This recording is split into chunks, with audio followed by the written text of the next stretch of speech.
నమస్తే, నేను Keshav. Welcome to prime debate. Corona second wave తగ్గుముఖం పట్టిందో లేదో అప్పుడే థర్డ్ వేవ్ హెచ్చరికలు వచ్చేస్తున్నాయి.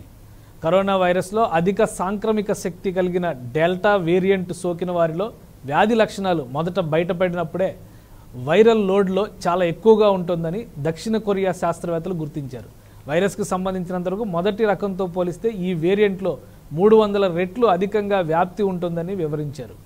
అయితే 4 రోజుల తర్వాత వైరల్ లోడ్ 30 రెట్లకు, 9 రోజుల తర్వాత 10 రెట్లకు తగ్గుతుందని శాస్త్రవేత్తలు గుర్తించారు. Korea disease control and prevention agency శాస్త్రవేత్తలు ఈ పరిశోధనని నిర్వహించారు.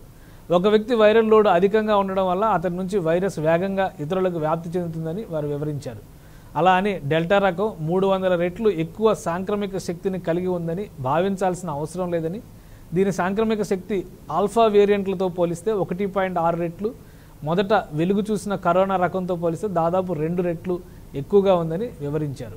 కేసులు తగ్గుముఖం పట్టడంతో తెలుగు రాష్ట్రాల్లో అలానే భారత్లో ప్రజాజీవనం సాధారణ స్థితికి వచ్చేసినట్టుగా కనిపిస్తోంది. అయితే ఆంధ్రప్రదేశ్లో పాఠశాలలు ప్రారంభించాక మళ్ళీ కేసుల సంఖ్య పెరిగిపోతుండడం కలవరపాటుకు గురి చేస్తోంది. తూర్పుగోదావరి జిల్లా లాంటి చోట్ల మళ్ళీ నియంత్రణలు అమలు చేయాలని ప్రభుత్వం నిర్ణయించింది. ఈ నేపథ్యంలో ఈ థర్డ్ వేవ్ హెచ్చరికలు ఎంతవరకు వాస్తవం, ఈ హెచ్చరికల ద్వారా ప్రజలు ఎంత అప్రమత్తంగా ఉండాలనేటువంటి అంశాలను ఈరోజు ప్రైమ్ డిబేట్లో చూద్దాం. రేపు డిబేట్లో పార్టిసిపేట్ చేస్తున్నారు పరచూరి మల్లిక్ గారు, కెమికల్ ఇంజనీర్, అలానే డాక్టర్ బిఎస్ చక్రవర్తి గారు, అసోసియేట్ ప్రొఫెసర్, డాక్టర్ శిల్పిరెడ్డి గారు కూడా మనతో లైవ్లో జాయిన్ అవుతారు. ముందుగా మల్లిక్ గారితో మాట్లాడదాం. మల్లిక్ గారు, ఇప్పుడు వస్తున్నటువంటి హెచ్చరికలు, థర్డ్ వేవ్ అనేది మొదలవుతోంది అనే హెచ్చరికలు భారత్కి వర్తిస్తాయో, ముఖ్యంగా తెలుగు రాష్ట్రాల్లో పరిస్థితి అండి?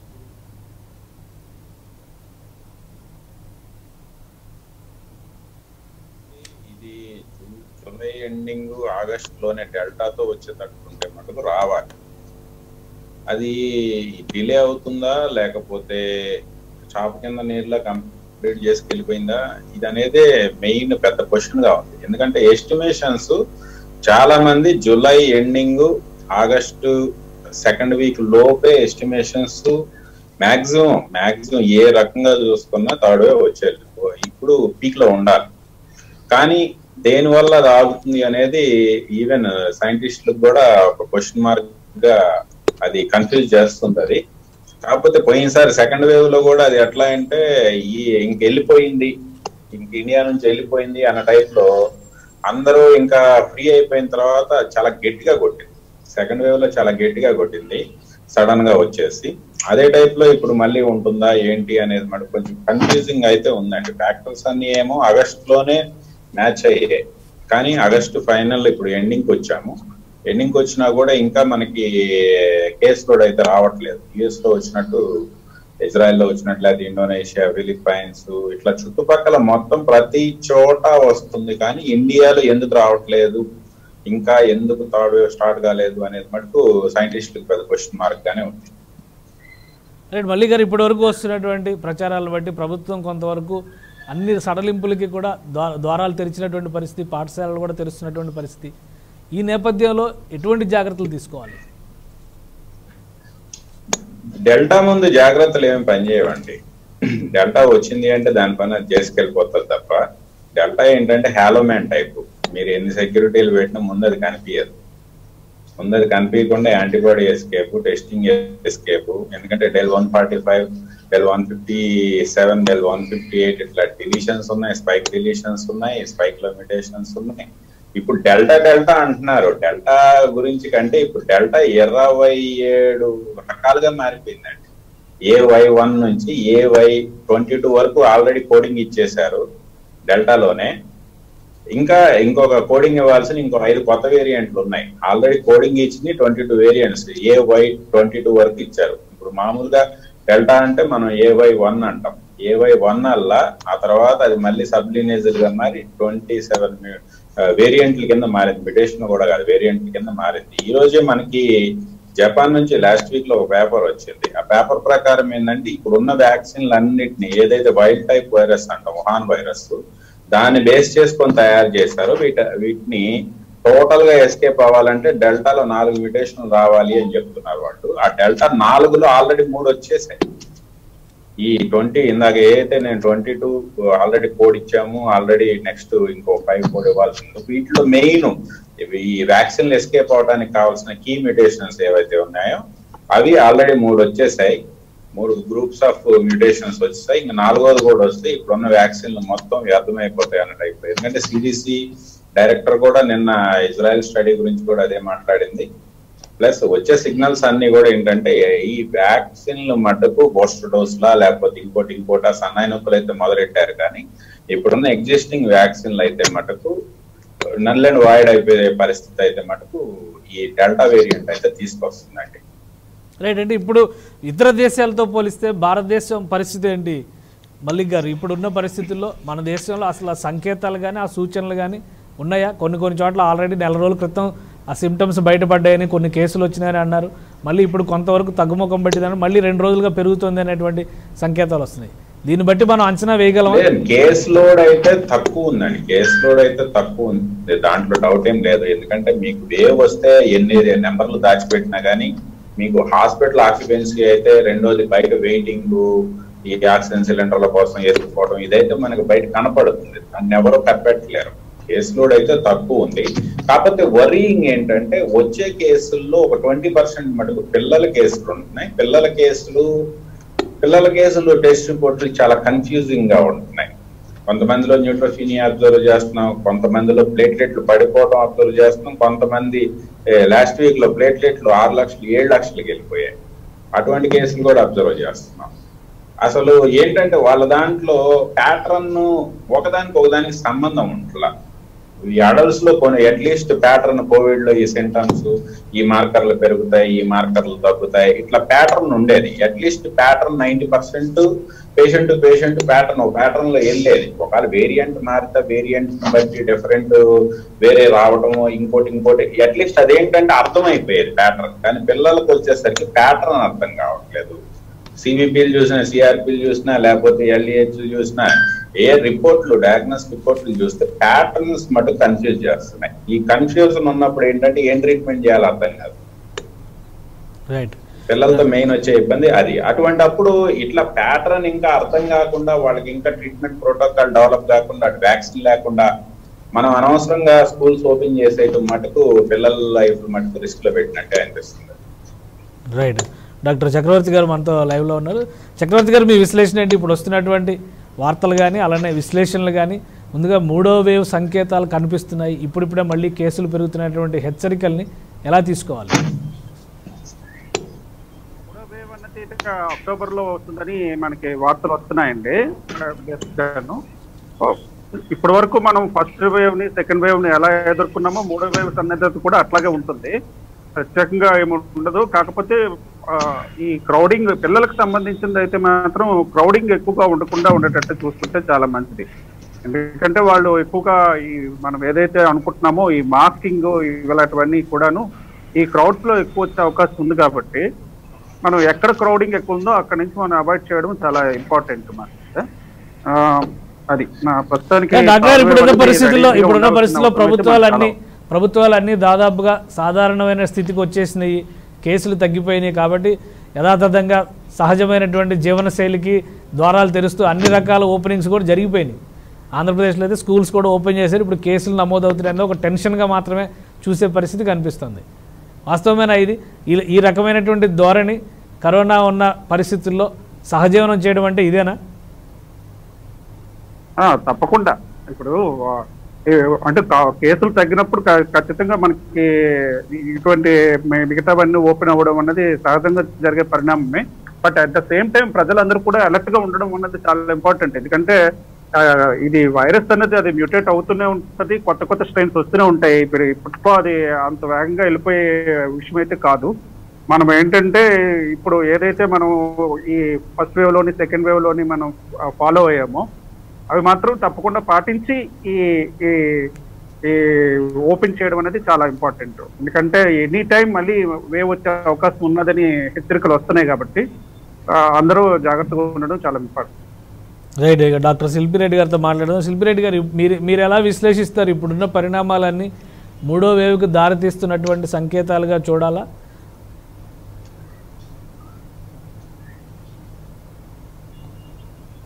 మీ ఆడియో మ్యూట్లో ఉన్నట్టు ఉంది, ఒకసారి రైట్ మాట్లాడండి, వినిపిస్తుంది, మాట్లాడండి. ఇప్పుడున్న పరిస్థితిలో డెంగ్యూ కేసెస్ ఎక్కువగా ఉన్నాయండి హాస్పిటళ్లలో. ఇప్పుడు ఉన్న పరిస్థితుల్లో జ్వరం అంటే కోవిడ్ టెస్ట్ కంటే ఎక్కువ డెంగ్యూ టెస్టులు పాజిటివ్ గా వస్తున్నాయి. ప్లేట్లెట్ కౌంట్ వాటి మూలాన ఎక్కువగా పడిపోతున్నాయి. పిల్లలకి ప్రమాదం వాటి మూలాన ఎక్కువగా ఉంది. ఇప్పుడున్న పరిస్థితుల్లో దోమల నుంచి జాగ్రత్తగా ఉండాల్సిన అవసరం ఉంది కోవిడ్ కంటేను.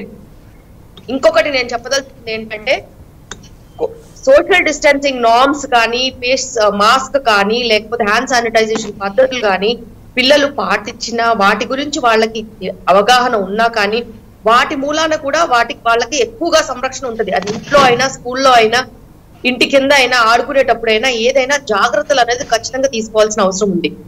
ఇప్పుడున్న నేపథ్యంలో మనం వ్యాక్సినేషన్ గురించి మాట్లాడుకుంటే చాలా బాగుంటుంది. ఎందుకంటే వ్యాక్సినేషన్ గనక పూర్తి అయినట్టయితేనే మనకి ఎంతో కొంత వేవ్ అనేది తగ్గుముఖం పట్టే ఛాన్సెస్ ఉంటాయి.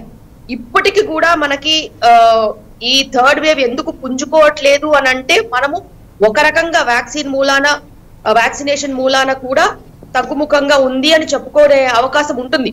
ఎందుకంటే ఖచ్చితంగా మనకి వ్యాక్సినేషన్ అనేది 10% నుంచి 20 నుంచి 40% దాకా మెల్లిమెల్లిగా పెరుగుతూ వచ్చింది. కాబట్టి థర్డ్ వేవ్ కూడా అవకాశం లేకుండా ఉంది అని అనుకోవచ్చు. అయితే జాగ్రత్తలు మట్టుకు ఎట్టి పరిస్థితిలో వీడకుండా గనక ఉన్నట్టయితేనే థర్డ్ వేవ్ అనేది పుంజుకునే అవకాశము తక్కువగా ఉంటుంది. ఇంకొకటి ఏంటంటే, ఇప్పుడున్న పరిస్థితుల్లో మనము పాండమిక్స్ కనుక చూసుకున్నట్టయితే పాండమిక్ ట్రెండ్స్ కానీ ఏమున్నా కూడా ఈ థర్డ్ వేవ్ నేపథ్యంలో అయితే కొంచెంగా అది బ్రేక్ అవుతుంది. వాళ్ళు ఆగస్ట్ అన్నారు, సెప్టెంబర్ ఫస్ట్ వీక్ అంటున్నారు, మళ్ళీ అక్టోబర్ అంటున్నారు. ఈ వేవ్ ప్రిడిక్షన్ అనేది కొంచెం స్లైట్ గా డిఫరెంట్ గా ఉంది. ఇదే నేపథ్యంలో ఇప్పుడు పిల్లల్లో మళ్ళీ వ్యాక్సిన్ వచ్చే అవకాశం ఉంది. జైడస్ క్యాడిలా వాళ్ళు జిర్కోప్టీ అనే వ్యాక్సిన్ రిలీజ్ చేస్తున్నారు. ఆల్రెడీ అప్రూవల్స్ అయిపోయాయి. నెక్స్ట్ మంత్ లో ఏ టైంలో అయినా కానీ అది వ్యాక్సిన్ రిలీజ్ అయ్యే ఛాన్సెస్ ఉంటాయి. 12 years plus. So 12 years plus పిల్లలకు కనుక వ్యాక్సినేషన్ రిలీజ్ అవుతే ఫస్ట్ ఫేజ్ లో అది కంటిన్యూషన్ కనుక ముగించుకున్నట్టు అవుతే ఆ లోపు ఈ పాపులేషన్ కవర్ అయ్యే లోపు మళ్ళీ 2 to 8 years 2 to 12 years పిల్లల వ్యాక్సిన్ కూడా పైప్ లైన్ లో ఉంది. సో ఇలాగా కనుక మనం చూసుకున్నట్టు అయితే వ్యాక్సినేషన్ మీద దృష్టి పెట్టాల్సిన అవసరం ఉంది. వ్యాక్సినేషన్ జరుగుతోంది కాబట్టి థర్డ్ వేవ్ పుంజుకోలేదేమో అని అదొక ఆస్కారం కూడా ఉంది. జనాల్లో ఇంకా అవగాహన అనేది రావాల్సిన అవసరం ఉంది. జాగ్రత్తలు తీసుకోవాల్సిన అవసరం ఉంది. ఇప్పుడు మళ్ళీ పండగల సీజన్, పెళ్లిళ్ళ సీజన్ అవుతుంది కాబట్టి కేసెస్ పెరిగి ఉండొచ్చు. స్కూల్స్ ఒకటే కారణం కాదు. స్కూల్స్ లో పిల్లలకి పేరెంట్స్ నుంచి వచ్చే అవకాశం ఉంటుంది. సో ఆ పేరెంట్స్ పండగల టైంలోనూ బయట తిరిగే అవకాశం ఉంటుంది, పబ్లిక్ షాపింగ్కి వెళ్ళే అవకాశం ఉంటుంది. కాబట్టి వాటి మూలాన కూడా పిల్లలకు వచ్చి పిల్లల నుంచి పిల్లలకు వచ్చే అవకాశం ఉంది. ఏదైనప్పటికీను కోవిడ్ అనేది పిల్లల్లో తక్కువ శాతం నమోదవడమే కాకుండా తక్కువ సివియారిటీ కూడా చూపిస్తుంది. అడపదడప సివియర్ కేసెస్ ఉన్నాయి తప్పితే మనకి వ్యాధి మట్టుకు పిల్లల్లో తక్కువగానే ఉంటుంది. అందుకే వాళ్ళని ఏసిమ్టమాటిక్ క్యారియర్స్ అని కూడా అంటున్నారు. అయితే స్కూల్స్ ఇప్పుడున్న పరిస్థితుల్లో వేరే ఇతర దేశాల్లో చూసుకున్నట్టయితేను వాళ్ళు కూడా వేవ్ తగ్గగానే స్కూల్స్ మొదలు పెట్టారు. మనలాగా సంవత్సరంన్నర ఆల్మోస్ట్ నుంచి స్కూల్ మూసుకున్నది లేదు. వేరే కంట్రీస్ లో కూడా ఎప్పుడు వేవ్ తగ్గుముఖం పట్టినా కూడా మళ్ళీ స్కూల్స్ మొదలు పెట్టారు.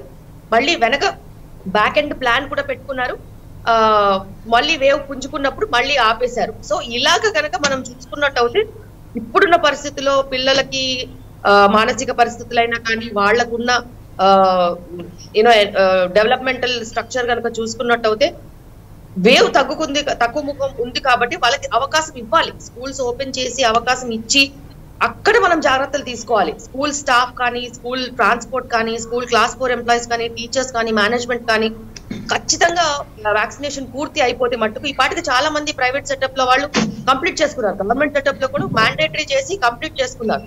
స్కూల్లో కూడా హ్యాండ్ శానిటైజేషన్ పద్ధతులు కనుక మనం సవ్యంగా పాటించినట్టు అవుతే సోషల్ డిస్టెన్సింగ్ నార్మ్స్ కొంచెం దూరంగా కూర్చోబెట్టడము, మాస్క్ కరెక్ట్ గా పెట్టుకోవడము, ఇలాంటివన్నీ మనం సవ్యంగా చేసుకున్నట్టు అయితే అంత ఎక్కువగా ప్రాబ్లం ఉండే ఛాన్సెస్ ఉండదు.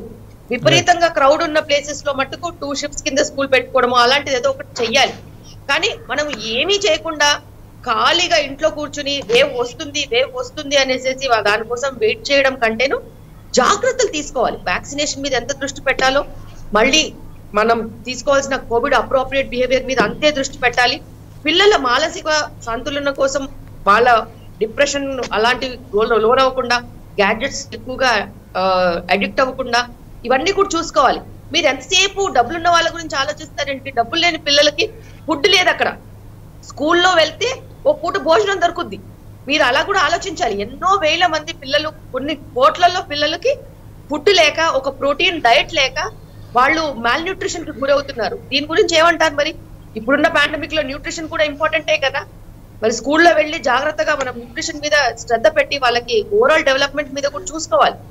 అయితే జాగ్రత్తలే, ప్రాక్టికాలిటీయే, వ్యాక్సినేషనే. ఇవన్నీ కూడా లెవెల్ కింద వస్తాయి. First level of shield, second level of shield, third level of shield, ఇలా మనం షీల్డ్ చేసుకుంటూ పోయామనుకోండి, అప్పుడు మనకి కోవిడ్ నంబర్స్ అయితేనేమి, కోవిడ్ దానివల్ల వచ్చే నష్టాలు అయితేనేమి, ఇవన్నీ కూడా చాలా తక్కువగా ఉంటాయి. ఇవన్నీ ఒక ఎత్తు అయితే, ఇంప్రాక్టికల్ థింగ్స్ మనం మాట్లాడదు. ఎన్ని రోజులు వాళ్ళని ఇంట్లో కట్టేసినా కూడా ఎన్ని సంవత్సరాల వరకు కోవిడ్ ఉంటుంది, ఎన్ని వేవ్స్ కింద వస్తుంది అని ఎవరు ప్రిడిక్ట్ చేయలేరు. ప్రపంచంలో ఎవరు ప్రిడిక్ట్ చేయలేరు. థర్డ్ వేవ్ వస్తుందా, ఫోర్త్ వేవ్ వస్తుందా, ఫిఫ్త్ వేవ్ వస్తుందా, ఇలా సంవత్సరాలు వాళ్ళని ఇంట్లో కట్టి వేస్తే మట్టుకు ఖచ్చితంగా ఎన్నో రకాల న్యూట్రిషనల్ సమస్యలు అయితేనేమి, మానసిక సమస్యలు అయితేనేమి, చైల్డ్ అబ్యూస్ సమస్యలు అయితేనేమి, ఎన్నో రకాల సమస్యలు మనం చూడాల్సిన అవసరం ఉంటుంది. ముందు అవి బయటపడతాయి.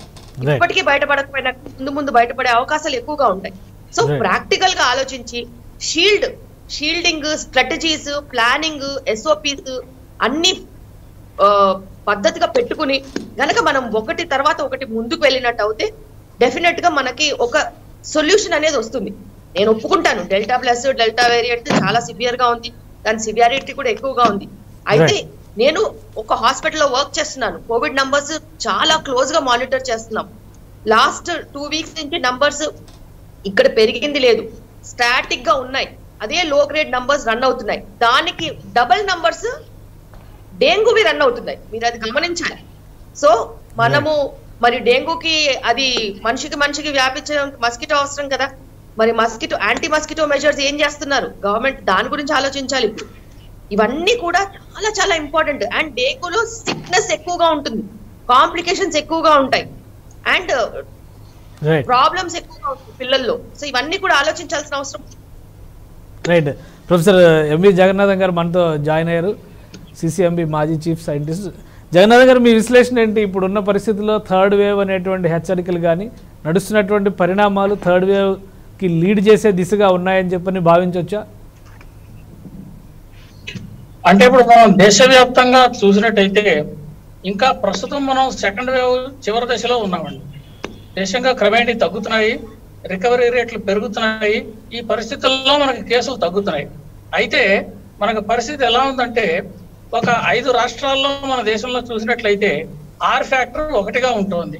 ఈ 1 దాటింది అంటే కొంచెం ప్రమాదకర స్థితిలో ఉన్నట్లు లెక్క. అంటే ఏ రాష్ట్రాలు ఉన్నాయి వీటిల్లోనూ? గుజరాత్, మధ్యప్రదేశ్, ఉత్తరప్రదేశ్, పంజాబ్ అని ఈ నార్థరన్ స్టేట్స్ లో కొన్ని ఉన్నాయి. అయితే మనం సదరన్ స్టేట్స్ లో చూసినట్టయితే కేరళ, తమిళనాడు రాష్ట్రాల్లో కేసులు చాలా ఎక్కువగా ఉన్నాయి. ముఖ్యంగా కేరళలో కేసులు చాలా ఎక్కువగా ఉన్నాయి. అంచేది వేవ్ అనేటువంటిది ఎలా ఉంటుందంటే ఒక్కొక్క ప్రదేశంలో ఒక్కొక్క రకంగా ఉంటుందండి. రాష్ట్రంలో వేవ్ అనేటువంటి దాన్ని టెక్స్ట్ బుక్ నిర్వచనం అంటూ ఈ వేవ్కి లేదు. అయితే వేవ్ అని దేన్ని అంటామంటే, మనం మొత్తం దేశవ్యాప్తంగా చూసుకున్నామంటే మొత్తం దేశంలో కేసులు ఒక ఉధృతమైనట్టు ప్రారంభమయ్యి ఒక ఉధృతమైనటువంటి స్థితికి వచ్చి అత్యున్నత స్థితికి వెళ్ళిన తర్వాత మళ్ళీ తిరిగి క్రమేణీ తగ్గే విధానం పరిస్థితి ఏదైతే ఉందో దీన్ని వేవ్ అంటాం. ఈ సెకండ్ వేవ్ మనకి మార్చి చివరిలో ప్రారంభమైంది. మే నెలలో అది పీక్కి వెళ్ళిందంటే అత్యధికమైనటువంటి కేసులు మేలో వచ్చాయి. తర్వాత ప్రస్తుతం దేశవ్యాప్తంగా తగ్గుతూ వస్తున్నాయి. ఇది మనం వివిధ ప్రాంతాల్లో చూసామనుకోండి, అంటే వివిధ రాష్ట్రాల్లో. ఇప్పుడు ఢిల్లీలో మనకి ఆల్రెడీ 2-3 వేవులు వచ్చి తగ్గాయి అన్న విషయం కూడా చెబుతున్నారు. అంటే రాష్ట్రంగా తీసుకుంటే వేవ్ అనేటువంటి నిర్వచనం ఒక రకంగా ఉంటుంది, దేశవ్యాప్తంగా తీసుకుంటే ఒక రకంగా ఉంటుంది. ప్రస్తుతం దేశంలో అత్యధికంగా ఉన్న కేసులు కేరళ రాష్ట్రంలోనూ, తమిళనాడు ఇలాంటి చోట్ల ఉన్నాయి. దేశవ్యాప్తంగా మొత్తం 44 జిల్లాల్లో 10% కంటే కేసులు ఎక్కువగా ఉన్నట్టుగా గుర్తించారు. అంటే మనం ఏం చేయాలంటే, ఈ లాక్డౌన్లు పెట్టాలన్నా, కఠినమైనటువంటి ఆంక్షలు విధించాలన్నా, ఎక్కడైతే ఈ కేసులు ఈ 10% కంటే ఎక్కువైతే ఉన్నాయో ఆయా ప్రాంతాల్లో ముఖ్యంగా జిల్లాలని ఒక ప్రాతిపదికగా తీసుకుని వాటి మీద స్ట్రిక్ట్ లాక్డౌన్ ఇంపోజ్ చేసి ట్రేసింగ్ టెస్టింగ్ అక్కడ చేస్తే ఎవరెవరు అసిమ్ప్టోటిక్ గా ఉన్నారు, ఎవరెవరు వ్యాధిగ్రస్తులు ఉన్నారో అనే విషయం మీద ఒక అవగాహన వస్తుంది. వ్యాధిగ్రస్తులుగా లేని వాళ్ళు ఎవరైతే ఉన్నారో వాళ్ళందరికీ కూడా ఈ ప్రాంతాల్లో ముఖ్యంగా వ్యాక్సినేషన్ చేయడము, ఈ ప్రాంతాల నుంచి ప్రజలు బయటికి పోకుండా ప్రజల ప్రాంతాల్లోకి పోకుండా కొన్ని కఠినమైన ఆంక్షలు విధించడము చేయడం ద్వారా కొంత వేవ్ని తగ్గించడానికి లేదా దాని ఉధృతిని నిర్మూలన కొంచెం తగ్గించుకుందికి, ఇంటెన్సిటీని తగ్గించుకుందికి మనకు ఒక అవకాశం కలుగుతుంది. కాబట్టి దేశవ్యాప్తంగా వేవ్ అంటే మనం మొత్తం దేశవ్యాప్తంగా ఒక 9 రాష్ట్రాల్లో కేసులు ఉన్నట్టు తెలుస్తున్నాయి. ఇక్కడ కేసులు ఎప్పుడైతే మనకి ఇంక్రీజ్ ఉధృతి పెరిగిందో ఆ పెరిగినప్పుడు కంపల్సరీగా మనకి ఇంకొక వేవ్ వచ్చేటటువంటి అవకాశం ఉంటుంది. అటువంటి వేవ్ అక్టోబర్ నెలలో ఇది ఎక్కువ స్థితికి వెళ్ళడానికి ఆస్కారం ఉంది అంటున్నారు. అయితే వీటికి మూలం ఏమవుతాయి? ఇప్పుడు మనం అనుకున్నటువంటి 44 జిల్లాలు ఏవైతే ఉన్నాయో ఇక్కడి నుంచి వ్యాప్తి చెందేటటువంటి కేసులు, ఇక్కడి నుంచి పెరిగేటటువంటి కేసులు, వీటితోటి పాటుగా మరొక ముఖ్యమైన అంశం ఏముంటుందంటే వేవ్ రావడానికి మ్యూటేషన్స్ ఏమైనా ఉన్నాయా దీంట్లో అంటే ఈ వేరియంట్స్ ఏమైనా కనుక కొత్త వేరియంట్స్ వస్తే అవి కూడా ప్రమాదకారులు కావచ్చు. ముఖ్యంగా మన దేశంలో ప్రస్తుతం ఉన్న కేసుల్లో డెల్టా వేరియంట్లే అత్యధిక శాతం ఉన్నాయి. ఈ డెల్టా వేరియంట్ మొదటిలో వచ్చినటువంటి ఒరిజినల్ వైరస్ కంటే కూడా అత్యంత ప్రమాదకరమైనటువంటిది. ఇప్పుడు ఈవేళ అమెరికా లాంటి అగ్రరాజ్యం కూడా ఈ డెల్టా వేరియంట్ విజృంభణ మూలంగా తిరిగి కేసులు చాలా పెరిగి చాలా గజగజలాడుతున్నారు. చాలా మంది మరణాల శాతం చూస్తున్నాం. అంటే అక్కడ వ్యాక్సినేషన్ శాతం కేవలం 57% జరిగిందండి. మన దేశంలో చూస్తే ఇప్పటికే 59 కోట్ల మందికి రమారమి వ్యాక్సినేషన్ చేశారు. ఒక 3 కోట్ల మందికి వ్యాధి వచ్చింది. అంటే ఈ రకంగా చూసుకుంటే ఒక 62 కోట్ల మంది దాకా కొంతవరకు ఇమ్యూనిటీ వచ్చినట్టుగా భావిస్తున్నాం. హెర్డ్ ఇమ్యూనిటీ రావాలి అంటే వ్యాధి కొంతవరకు నియంత్రణలోకి రావాలి అన్న పరిస్థితి ఉంటే కనీసం 75% నుంచి 85% వరకు వ్యాక్సినేషన్ జరగాలని, అంటే వచ్చి తగ్గిన వాళ్ళు ఈ వ్యాక్సినేషన్ కలుపుకుని. ప్రస్తుతం మన పరిస్థితిలో ఆ స్థితిలో లేవు. అందుకని దీనికి తగిన జాగ్రత్తలు తీసుకోవాలి. స్కూల్స్ ఓపెన్ చేసుకోవాలంటే ఇందాక డాక్టర్ గారు చెబుతున్నట్టుగా దానికి కోవిడ్ నిబంధనలన్నీ పాటిస్తూ తప్పనిసరిగా చేస్తే మాత్రమే దీన్ని మనం కొంతవరకు నిగ్రహించగలుగుతాం. ఇప్పుడు ఈ ఉన్న పరిస్థితుల్లో మనం ఏమాత్రం అజాగ్రత్తగా ఉన్నా స్లిప్ అయ్యి సెకండ్ వేవ్ ప్రారంభంలో ఏమున్నామో అటువంటి స్థితికి జారిపోకుండా మాత్రం చాలా జాగ్రత్తగా చూసుకోవాల్సిన అవసరం ఉంది. రైట్ మల్లిక్ గారు, ఇప్పుడు దేశంలో వస్తున్నటువంటి కేసులు ముఖ్యంగా ఈ డెల్టా వేరియంట్తో, ఎందుకని ఇండియాలో ఎక్కువగా డెల్టా వేరియంట్ ప్రభావం ఉంది? మిగతా వైరస్లు కూడా మిగతా వేరియంట్స్ కూడా వచ్చినప్పటికీ కూడా వాటి ప్రభావం అంతంత మాత్రమే, డెల్టా మాత్రం విస్తృతమైనటువంటి ప్రభావం చూపించే పరిస్థితి ఎందుకు ఉంది మన దేశంలో? డెల్టా ఎందుకంటే ఆల్రెడీ మనకి సీరో సర్వేలెన్స్ చూసిన దాన్ని బట్టి మనకు ఆల్రెడీ మోర్ దాన్ ఏదైతే జగన్నాథం గారు చెప్తున్నారు హెడ్ ఇమ్యూనిటీ అని చెప్పి, యాక్చువల్లీ హెడ్ ఇమ్యూనిటీ కానీ వచ్చేసేటట్టుంటే మనకు ఆల్రెడీ హెడ్ ఇమ్యూనిటీ వచ్చేసి ఉండాలండి. ఎందుకంటే సీరో సర్వేలెన్స్ ఈవెన్ కిడ్స్ లో కూడా 60% చూపించారు. అంటే 60% పీపుల్, ఇండియన్ పీపుల్ కి 69%, అదే అర్బన్ లో అయితే ఇంకా ఎక్కువ ఉంది, అరౌండ్ 75 అబవ్ ఉంది. మామూలు టోటల్ ఓవరాల్ ఇండియా 69% ఏమో సీరో సర్వేలెన్స్ లో మనకి యాంటీబాడీలు ఉన్నాయి అని చెప్పి తేల్చారు. 69% 75 అర్బన్ లో ఆల్రెడీ 75 దాటింది అంటే ఇప్పుడు జగన్నాథం గారు చెప్పినట్టు హెడ్ ఇమ్యూనిటీ ఆల్రెడీ వచ్చేయాలి. కాబట్టి ఇక్కడ మనకు అర్థమయ్యేది ఏంటంటే వేరియాంట్ కి హెడ్ ఇమ్యూనిటీ వస్తుంది. ఫస్ట్ నుంచి నేను ఒకటే చెప్తాను, వేరియాంట్ కి హెడ్ ఇమ్యూనిటీ వస్తుంది తప్ప కోవిడ్ కి హెడ్ ఇమ్యూనిటీ సాధ్యం కాదు. అది స్వీడన్ అనుభవం అయినా లేకపోతే ఈ వ్యాక్సినేషన్ లో హెడ్ ఇమ్యూనిటీ తెప్పిస్తాము అంటే మనకి ఇజ్రాయెల్, ఐస్లాండ్ ఆల్రెడీ చూపిస్తుంది. అక్కడ ఐర్లాండ్ ఇప్పుడు అక్కడ కూడా వ్యాక్సినేషన్ మీకు విపరీతంగా చేశారు, ఆయన హెడ్ ఇమ్యూనిటీ సూచనలు ఏం కనిపించట్లేదు. నిన్న మనకి సిడిసి డైరెక్టర్ మాట్లాడిన దాని ప్రకారం అయితే అన్వాక్సినేటెడ్ కంటే వ్యాక్సినేటెడ్ లో కేసులు ఎక్కువ వస్తున్నాయి, సివియారిటీలు ఎక్కువ వస్తున్నాయని చెప్పి సిడిసి డైరెక్టర్ కూడా మాట్లాడుతుంది, ఇజ్రాయెల్ స్టడీని కోట్ చేస్తూ. ఈ పరిస్థితుల్లో ఏంటంటే ఇందాక మేడం చెప్పారు, పిల్లలకి స్కూల్ స్టార్ట్ చేయడానికి ఇప్పుడు ఆల్రెడీ టీచర్స్ అంతా వ్యాక్సినేటెడ్, ఎంప్లాయీస్ అంతా వ్యాక్సినేటెడ్ కాబట్టి స్కూల్ ఓపెన్ చేయొచ్చు అని చెప్పి. కానీ నేను మీకు June 7th నుంచి చెప్తున్నాను, మీకు బ్రేక్ త్రూ ఇన్ఫెక్షన్స్ ఉంటాయి. డెల్టాకి డెల్టా అని పేరు పెట్టక ముందు నేను చెప్తున్నాను, ఇది వ్యాక్సిన్లు వీటన్నిటిని దాటుకొని కూడా ఇన్ఫెక్ట్ చేయగలుగుతుంది. మీకు వైరల్ లోడు వ్యాక్సినేటెడ్ లో ఎక్కువగా చూపిస్తుంది అని చెప్పి నేను June 7th నుంచి చెప్తున్నాను. దాని మీద నా మీద కేసు కూడా పెట్టారు అనుకోండి, అది వేరే విషయం. ఇప్పటికీ అమెరికన్ సిడిసి చెప్పేది ఏంటి, even double dose vaccinated, Pfizer vaccinated కూడా can transmit the virus. Same viral load ఉంటుంది. మీరు ఇందాక కొరియా ఏదైతే స్టడీ కోట్ చేశారో, కొరియాలో పీక్ 300 టైమ్స్ వైరల్ లోడ్ ఉంటుంది పాత వైల్డ్ టైప్ కంటే అని చెప్పి మీరు కొరియన్ స్టడీ కోట్ చేశారు. ఇవన్నీ చెప్పేది ఏంటి? ఈవెన్ డబుల్ డోస్ ఫైజర్లు, మడోర్నాలు, పెద్ద పెద్ద mRNA వ్యాక్సిన్ చేసుకుంటేనే దిక్కులేదు. మన ఎడ్నో వైరస్ వ్యాక్టర్ లో లేకపోతే ఇన్యాక్టివేటెడ్ వ్యాక్టర్ లో ఇంకా ఎఫికసీలు వాటితో పోల్చుకుంటే ఇంకా తక్కువ. ఈ పరిస్థితుల్లో మరి టీచర్స్ ఆల్రెడీ వ్యాక్సినేటెడ్ అంటున్నారు. టీచర్ ఇన్ఫెక్ట్ అయితే అతను హాస్పిటల్కి వెళ్లకుండా సివియారిటీ తగ్గుద్దని చెప్తున్నారు తప్ప అతని పిల్లలకి అంటించటాడు అని చెప్పట్లేదు కదా. Teacher can transmit. ఆ టీచర్ ఎక్కడో అర్బన్ లో ఉంటాడు, అక్కడెక్కడో మార్కెట్ లో అంటించుకుంటాడు, ఊళ్ళోకి వెళ్తాడు, పిల్లలకు అంటించగలుగుతాడు అని చెప్పి మనకి వాళ్ళ స్టడీస్ చెప్తా ఉంటే, మరి టీచర్స్ వ్యాక్సినేటెడ్ కాబట్టి పిల్లలు ప్రొటెక్టెడ్ స్కూల్ పంపిద్దాం అనే థియరీ ఏ విధంగా కరెక్టో నాకైతే అర్థం కావట్లేదు. First thing. రెండోది మాల్ న్యూట్రిషన్, పిల్లలకే భోజనం ఇది అంటున్నారు. అదేదో రైస్ ఎట్లాగా వాళ్ళకి ఇస్తారు, మధ్యాహ్న భోజనం పథకం కింద వాళ్ళకి రైస్ భోజనం ఏదైతే వండి పెడతారో ఇప్పుడు ఆల్రెడీ ఏంటంటే వాళ్ళకి ఇంటికి పంపిస్తున్నారు. వాళ్ళకి మంత్లీ రేషన్ కింద రేషన్ లో ఇంక్లూడ్ చేసి ఇస్తున్నారు. అది మిస్ వేరే విధంగా అవ్వకుండా చూసుకోవాలి తప్ప అది జరుగుతూనే ఉంది. ఆ ప్రాసెస్ ఏం ఆగలేదు. కానీ ఒకటి పిల్లల్ని ఇబ్బంది పెడుతుంది అనేది ఆల్రెడీ ట్రెండ్ లో కూడా చూపిస్తున్నాయి. డయాగ్నోస్ లో కూడా WBCలు ఎందుకు పెరుగుతున్నాయి అర్థం కావట్లేదు. పిల్లలే క్యారియర్స్ గా మారుతారు, పిల్లలే క్యారియర్స్ గా మారుతారు అనేటువంటి వాదనలో నిజమేంత?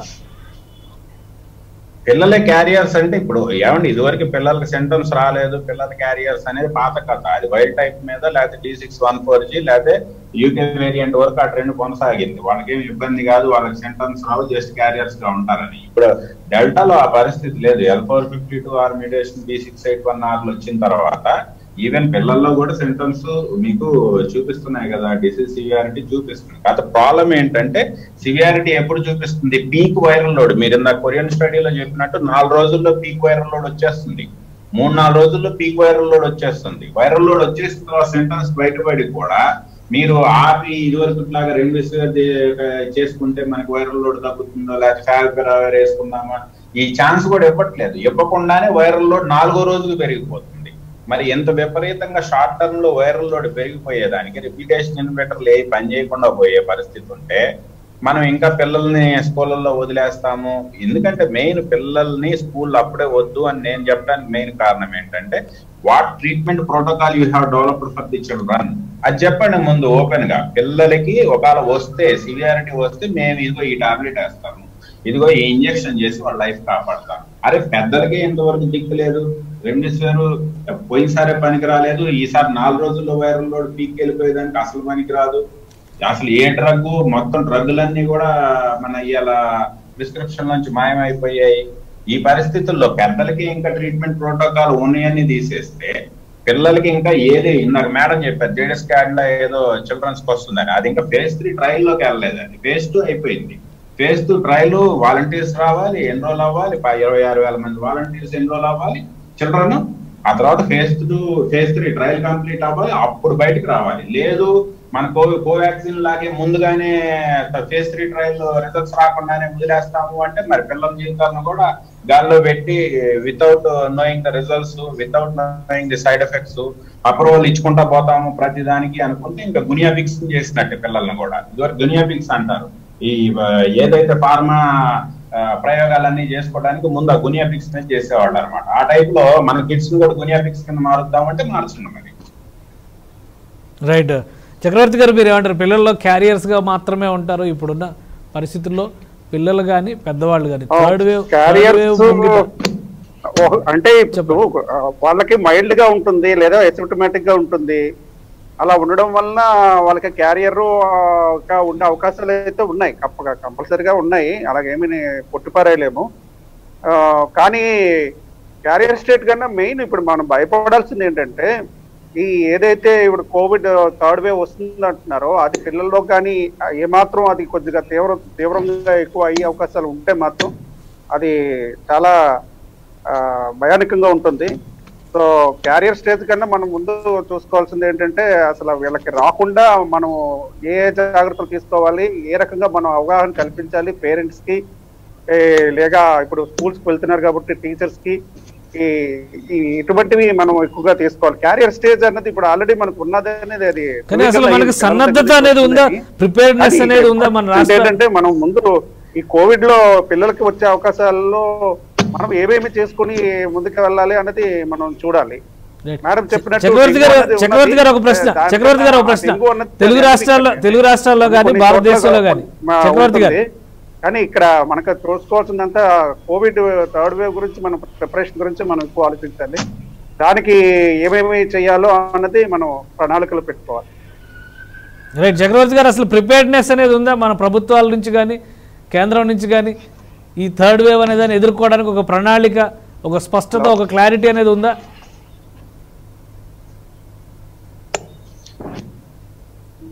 చక్రవర్తి గారు వినిపిస్తుందా? రైట్ జగన్నాథ్ గారు మీకు వినిపిస్తుందా? జగన్నాథ్ గారు మీరేం చెప్తారు? ప్రభుత్వాలు ప్రిపేర్డ్గా ఉన్నాయా? థర్డ్ వేవ్ అనేది వస్తే తట్టుకోవడానికి, ఎదుర్కోవడానికి ప్రభుత్వాలు సన్నద్ధంగా ఉన్నాయా?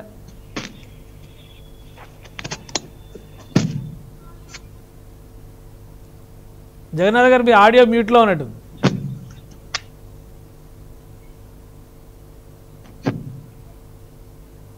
రైట్ టెక్నికల్ ప్రాబ్లం ఉంది, మనం మల్లిక్ గారితో మాట్లాడదాం. మల్లిక్ గారు వినిపించింది మీ ప్రశ్న? రైట్ చెప్పండి. ప్రభుత్వాలు ఇప్పటి వరకు కొంత సంసిద్ధతని ఏర్పాట్లు చేసుకున్నాయండి. ముఖ్యంగా మనకి చిన్నపిల్లలకి ఇంతవరకు కూడా వ్యాక్సిన్ ఇచ్చేటటువంటి సదుపాయం లేదు. అయితే ఇప్పుడు జైడస్ క్యాడిలా వ్యాక్సిన్ ఏదైతే మనకి అందుబాటులో వచ్చిందో దీనికి ఎమర్జెన్సీ యూజ్ ఆథరైజేషన్ ఇచ్చిన కారణంగా మనకి పిల్లలకి కూడా వ్యాక్సినేషన్ వేయడానికి ఒక ఆస్కారం కలిగిందండి. అంతేకాకుండా చిన్న పిల్లలకి థర్డ్ వేవ్ లో ఎక్కువ వస్తుంది అనేటువంటి కొన్ని ప్రిడిక్షన్స్ అయితే కొంతవరకు చేసి ఉన్నారు. అయితే ఇది ఎంతవరకు ప్రిడిక్షన్ నిజమో ఎంతవరకు అబద్ధం అనేటువంటిది మనం దాన్ని నిర్ధారణ చేయలేము జరిగేదాకా. దానికి సంబంధించినటువంటి ప్రక్రియలు కూడా కొన్ని హాస్పిటల్స్ లో పెడియాట్రిక్ సెంటర్స్ ని ఏర్పాటు చేయడానికి, పెడియాట్రిషియన్స్ పెంచడానికి కూడా విషయం తెలిసింది కాబట్టి, సమస్య అర్థమైంది కాబట్టి దానికి తగినటువంటి ఏర్పాట్లు, సంసిద్ధత కూడా ప్రభుత్వాలు ఏర్పాటు చేసుకుంటున్నాయి. అంటే ఈ పరిస్థితుల్లో మనం వ్యాక్సినేషన్ రేట్ ఎప్పుడైతే పెంచామో మనం థర్డ్ వేవ్ ని పోస్ట్ పోన్ చేసుకుంటున్నాం అనే విషయం కూడా అర్థం చేసుకోవాలనే విషయం. అందుకని ఇప్పుడు మనకి క్రమంగా తప్పుతున్నటువంటి కేసులు కూడా మనకి పెరుగుతున్నటువంటి వ్యాక్సినేషన్ కూడా రిఫ్లెక్ట్ చేస్తాయి. వ్యాక్సినేషన్ రేట్ పెరుగుతోంది కాబట్టి ఇప్పుడు నిన్న చూస్తే ప్రమాణమే 63 లక్షల దాకా దేశంలో వ్యాక్సినేషన్ జరిగిందని ఒక రోజులో. అంచేత ఈ రేటులో కనుక మనం వ్యాక్సినేషన్ చేసుకుంటే డిసెంబర్ నాటికి ఇంకో 50 కోట్ల మందికి మనం వ్యాక్సినేషన్ చేసుకునేటువంటి అవకాశం కలుగుతుంది. కాబట్టి ఒక వంక వ్యాక్సినేషన్ పెంచడం, రెండో వంక తీసుకోవాల్సినటువంటి జాగ్రత్తలు తీసుకోవడం. కానీ జగన్నాథ్ గారు మల్లిక్ గారు ఇప్పుడే అన్నారు, పిల్లల పైన ఇంతవరకు ఎటువంటి పూర్తి స్థాయి ప్రయోగాలు జరగకూడదు. వ్యాక్సినేషన్ వల్ల వేవ్ ఎప్పుడు తగ్గదు సార్, కేసులు ఎప్పుడు తగ్గవు. ఎందుకంటే డబుల్ డోస్ వ్యాక్సినేటెడ్ క్యాండిడేట్ కూడా అంటించగలుగుతాడు as per CDC double dose vaccination చేయించుకున్న వాడు కూడా అంటించగలుగుతాడు. అటువంటప్పుడు కేసులు తగ్గితే కదా. వేవ్ అంటే ఏంటి? నెంబర్ ఆఫ్ కేసెస్ విపరీతంగా పీక్ పెరిగిపోవడం. వేవ్ కి వ్యాక్సినేషన్ కి సంబంధం లేదు. ఓన్లీ ఇప్పుడు దాకా వీళ్ళు చెప్తున్న కొత్త థియరీ ఏంటంటే కోవాక్సిన్ ఎవరైతే ప్రమోట్ చేసే వాళ్ళు ఉన్నారో వాళ్ళు చెప్పేది ఏంటంటే ఇన్ఫెక్షన్ కి వ్యాక్సిన్ చేసుకుంటే మీకు కోవిడ్ రాదు అనే థియరీ పోయింది. అది ఎప్పుడో గాల్లో కలిసిపోయింది.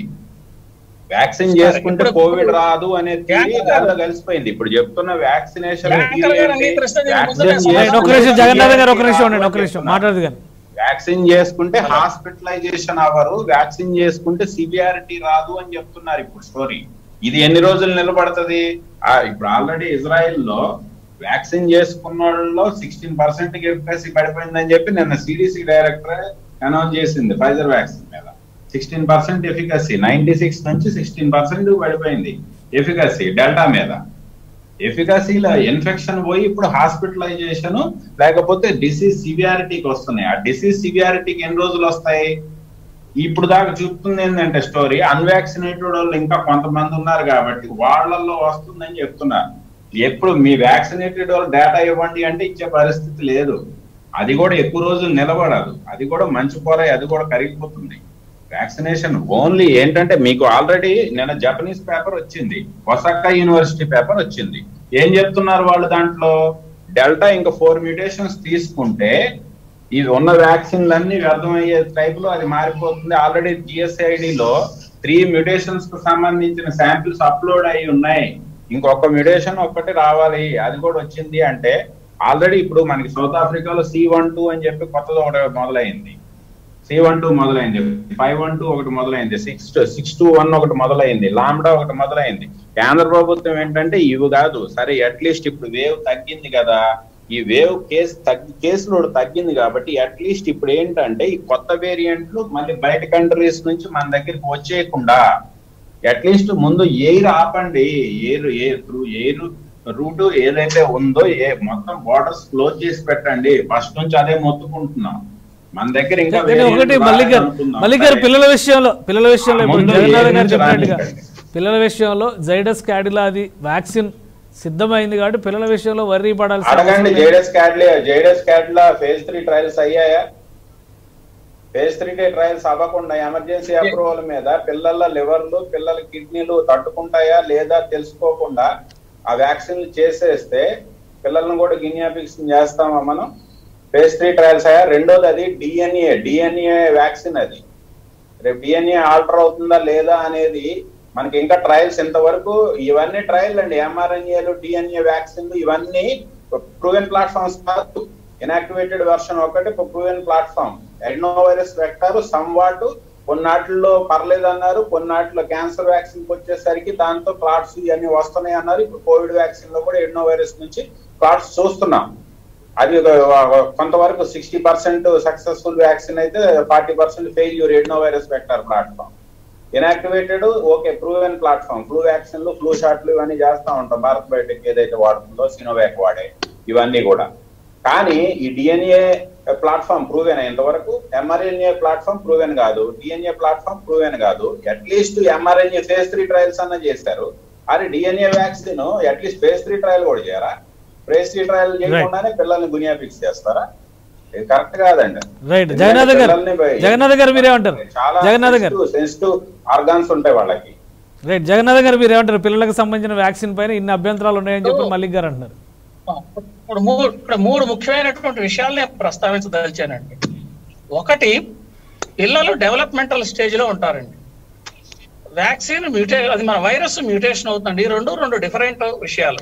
అంటే పిల్లలు డెవలప్మెంటల్ స్టేజ్ లో ఉంటారు అంటే బాల్య దశ నుంచి యవ్వనంలోకి కౌమారంలోకి మారేటప్పుడు మన శరీరంలో ఉండేటటువంటి కణాల్లో కూడా మార్పులు వస్తాయి. ఈ మార్పుల్ని మనం చిన్నపిల్లల దగ్గర నుంచి పెద్దల్లోకి మారేటప్పుడు ఉండేటటువంటి మార్పులను కనుక మనం గమనించినట్టయితే ACE2 రిసెప్టార్స్ అడల్ట్ స్టేజ్ లో ఎక్కువగా ఉంటాయి తప్పితే చిన్నపిల్లల స్టేజ్ లో ఎక్కువగా ఉండవు. ఇది స్పష్టంగా తెలిసినటువంటి విషయం. కాబట్టి సాధారణంగా చిన్నపిల్లలకి ఇన్ఫెక్షన్ చేయడానికి ఆస్కారం, రిసెప్టార్ లేనప్పుడు వైరస్ ఎంట్రీయే ఉండదు.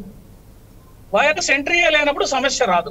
కాబట్టి ఇటువంటి సమస్య ఉంటుంది. కాబట్టి చిన్నపిల్లల్లో ఇటువంటి రిసెప్టార్స్ ఇంకా డెవలప్మెంటల్ స్టేజ్ లో ఉండి లేవు. కాబట్టి వాళ్ళకి ఒకవేళ వచ్చినా వ్యాధి తక్కువ స్థాయిలో ఉంటుంది. వారన్నట్టుగా పిల్లలకు వచ్చినా పెద్దలకు వచ్చినా వ్యాప్తి అనేటువంటిది జరుగుతుంది, అది వేరే విషయం.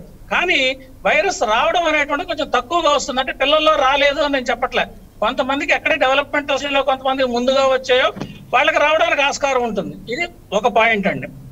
రెండవ point, vaccine emergency use authorisation ప్రభుత్వం ఇచ్చింది అన్న దాని మీద మనం విమర్శలు చేయాలి అంటే ఎక్స్పర్ట్ కమిటీ వాళ్ళు ఇంతవరకు ఉన్నటువంటి డేటా అంతటినీ కూడా పరిశీలించి అది సక్రమంగా ఉంది, సవ్యంగా ఉంది, పిల్లలకి చేయొచ్చని సేఫ్టీ ప్రస్తుతం ప్రతి వ్యాక్సిన్ లోనూ కూడా మొట్టమొదటిసారిగా క్లినికల్ ట్రయల్ లో చూసేది సేఫ్టీ మీద దాని మీద పూర్తిగా ట్రయల్స్ లో ఎక్సలెంట్ రిజల్ట్స్ వచ్చాయి. సరైనటువంటి రిజల్ట్స్ వచ్చాయి కాబట్టి ఎఫికసీ కూడా ప్రయత్నం చేశారు. సో సేఫ్టీ ఎఫికసీ రెండింటినీ కూడా ప్రయత్నం చేసిన తర్వాత ప్రభుత్వం ఎమర్జెన్సీ యూజ్ ఆథరైజేషన్ ఇచ్చింది తప్ప కళ్ళు మూసుకుని ప్రభుత్వం ఎమర్జెన్సీ యూజ్ ఆథరైజేషన్ చేయలేదు. క్లినికల్ ట్రయల్స్ ఇప్పటికే జరిగాయి. క్లినికల్ ట్రయల్స్ పబ్లిష్ అయ్యాయా లేదా అన్నది ఒక క్వశ్చన్. ఎందుకంటే క్లినికల్ ట్రయల్స్ ఏదైనా ఒక పరిశోధన పత్రంలో పబ్లిష్ అయ్యాయా లేదా అంటే ముందర పబ్లిష్ అవడానికి సమయం పడుతుంది. ఈలోగా వీళ్ళు వ్యాక్సిన్ తయారు చేయడానికి కూడా సమయం పడుతుందండి. ఇప్పుడు ఎమర్జెన్సీ యూజ్ ఆథరైజేషన్ ఇచ్చినంత మాత్రం చేత రెడీగా వాళ్ళ దగ్గర డిఎన్ఏ వ్యాక్సిన్ ఇవాళ ఇవ్వడానికి లేదు. ఇది మనకి సెప్టెంబర్ నెలలో తయారవడానికి ఆస్కారం ఉంది, సెప్టెంబర్ ఆఖరి వారంలో. ఈలోగా పేపర్ పబ్లిష్ కావడం ఈ ఏర్పాట్లు కూడా జరుగుతాయి. దీంట్లో మరింతమైన డేటా కూడా ఈలోగా మనకు వస్తుందండి. ఇది రెండో పాయింట్ నేను చెప్పదలుచున్నాను. మూడవ పాయింట్ అండి, ఇప్పుడు వ్యాక్సిన్లు ఇస్తున్న వాళ్ళకి కూడా రియకరెన్స్ కేసులు ఉంటున్నాయి కదా, బ్రేక్ త్రూ ఇన్ఫెక్షన్స్ ఉంటున్నాయి కదా అని ఒకటి. రెండవది వ్యాక్సిన్ విముఖత ఉన్న వాళ్ళు ఉన్నారు కదా అనేటువంటిది ఒకటి. కొన్ని కారణాల వల్ల కొంతమంది ప్రజలకి వ్యాక్సినేషన్ ఆరోగ్య కారణాల వల్ల, ఇతరత్ర కారణాల వల్ల ఇవ్వలేని పరిస్థితి ఉన్న కారణం ఒకటి. ఇలా ఉన్న కారణంగా ఇటువంటి సమస్యలు. ఇంకొకటి, మనకు మ్యూటేషన్ వస్తుంది. ఈ మ్యూటేషన్ వ్యాక్సిన్ నుంచి, ఇమ్యూనిటీ నుంచి కూడా తప్పించుకుంటోంది. ఈ సమస్యలన్నింటినీ పరిగణలోకి తీసుకొని శాస్త్రవేత్తలు ప్రపంచవ్యాప్తంగా ఆలోచన చేస్తున్నారండి. ఆలోచన చేసి ప్రస్తుతం లేటెస్ట్ ఇన్ఫర్మేషన్ నేను చెబుతున్నాను, ఇటీవల అంటే very recent information, super antibodies అని తయారు చేస్తున్నారండి. సూపర్ యాంటీబాడీస్ అంటే ఏమిటంటే, ఇంత మునుపు మనకి మోనోక్లోనల్ యాంటీబాడీస్ వచ్చాయి కదా, ఈ మోనోక్లోనల్ యాంటీబాడీస్ డెల్టా వేరియంట్ లో సరిగా పనిచేయలేని పరిస్థితి ఉంది కదా, మరి మోనోక్లోనల్ యాంటీబాడీస్ అంటున్నారు ఏమిటి అని మీరు అడగచ్చు. ఇప్పుడు వీళ్ళు తయారు చేసే అటువంటి మోనోక్లోనల్ యాంటీబాడీస్ కాదు, ఇవి సూపర్ మోనోక్లోనల్ యాంటీబాడీస్. ADG20 అనేటువంటిది ఒకటి. మన యాస్ట్రాజెనకా వాళ్ళు ఒక వ్యాక్సిన్, ఒక కాక్టైల్ తయారు చేస్తున్నారండి. ఈ కాక్టైల్ ఏ రకంగా పనిచేస్తుందంటే, ఈ మోనోక్లోనల్ యాంటీబాడీస్ ఒకటే ఇంజెక్షన్ ఇవ్వచ్చు. ఒకటే ఇంజెక్షన్ ఇచ్చినప్పుడు ఇది వైరస్ ACE2 రిసెప్టార్ లోంచి శరీరంలోకి ఎంటర్ అవుతుంది. అది ఎంటర్ కాకుండా ఆపు చేస్తున్నాయండి. ఎంటర్ కాకుండా ఆపు చేస్తున్నాయి కాబట్టి ప్రపంచవ్యాప్తంగా అందరికీ ఉన్న సమస్య ఇదే. ఏ వేరియంట్ వచ్చినా కూడా ఇన్ఫెక్షన్ చేయలేదు. ఈ యాంటీబాడీ కాక్టైల్ కనుక తీసుకుంటే ఏ వేరియంట్ వచ్చినా కూడా ఇన్ఫెక్షన్ చేయలేదు. ఇది పాయింట్ ముఖ్యం. రెండవది,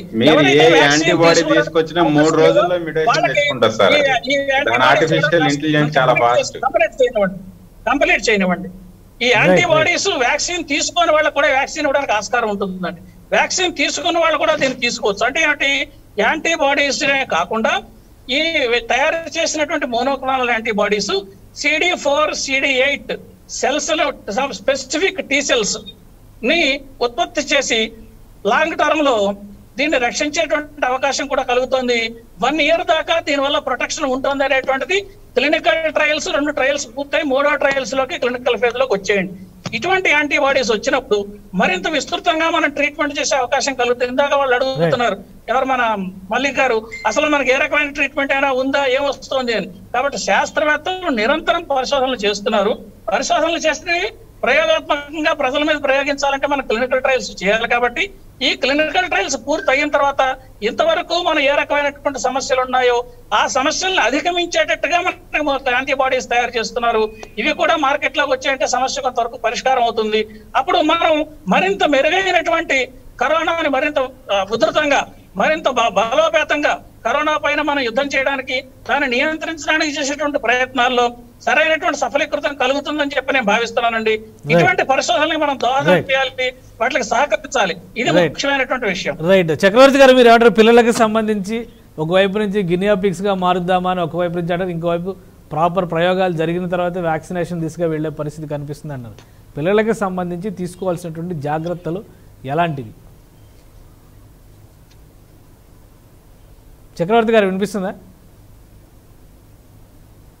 రైట్, చక్రవర్తి గారు టెక్నికల్ ప్రాబ్లం ఉన్నట్టుంది. మల్లి గారితోనే మాట్లాడదాం. మల్లి గారు, ఇప్పుడు వరకు చేసినటువంటి విశ్లేషణ అంగీకరిస్తారా? ఎలాంటి క్లారిటీ లేకుండా, ప్రయోగాలు లేకుండా, ఏమి లేకుండా ప్రయోగించడం అనేది? ఏ వ్యాక్సిన్ అయినా యాంటీబాడీలు బేస్ చేసుకొని ఏ ప్రయోగాలు చేసినా దీని ముందు నిలబడవు సార్.